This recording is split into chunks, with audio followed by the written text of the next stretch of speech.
Matuto po agad mag-English gamit ang much at many.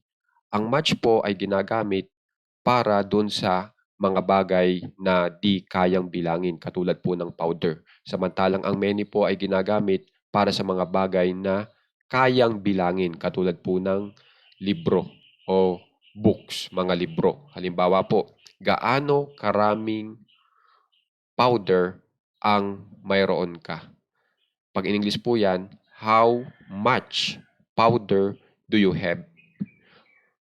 Ngayon, subukan naman po natin yung many. Gaano karaming mga aklat ang meron ka? How many books do you have?